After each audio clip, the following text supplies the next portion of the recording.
E çfarë nuk ka ndodhur këtë javë në Big Brother VIP Kosova është ribashkuar Alba me Limin. E nga ana tjetër në Big Brother VIP Albania me sa duket ofendimet kanë eskaluar. Kesi u përjashtua dhe nga ana tjetër Rogerti shkoi në nominim të përhershëm. Për të gjitha këto ndodhi do ju pyesim ju se çfarë mendoni. Limi me Albën u lidh, Limi u fut, u lidh me Dolçen, u nda nga Dolça u rilidh me Albën. Tani si të duket kjo gjëja në ekran?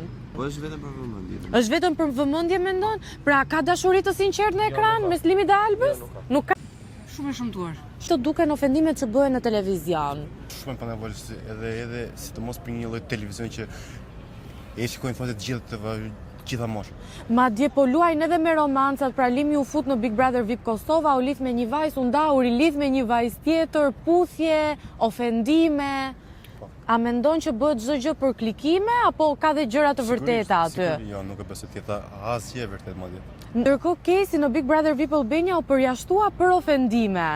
Pse zgjedhin ta luajnë lojën kështu? Që ta marrin sa më shumë klikime?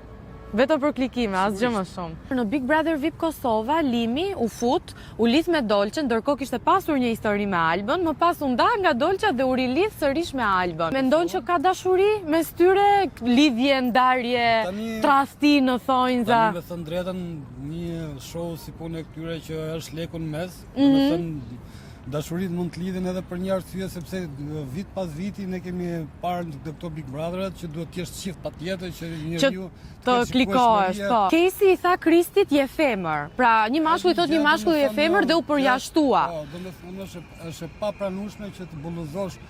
Ai tjetri që është tani prandaj jetojmë në demokraci, tjetri ka të drejtën e tij të jetë të vendosë për jetën e tij çfarë duan.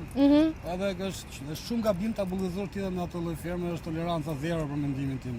Debati sipër eskalon njeriu në nerva e sipër. Ne kemi atë nervin domethënë që po normalisht nuk është gjë mirë. Po pse zgjedhin këtë formë loje, mendon? Po nuk e di, ndoshta është karakteri i njeriu. Karakteri i njeriu, pra nuk është për lojë, është thjesht njeriu i tillë. Karakteri i njeriu që për shembull vjen një fazë që ai sado duhet të jetë tregohet se edukativ, si kështu, pastaj nxjerr atë anën e vet të vërtet. Edhe kjo mendoj se është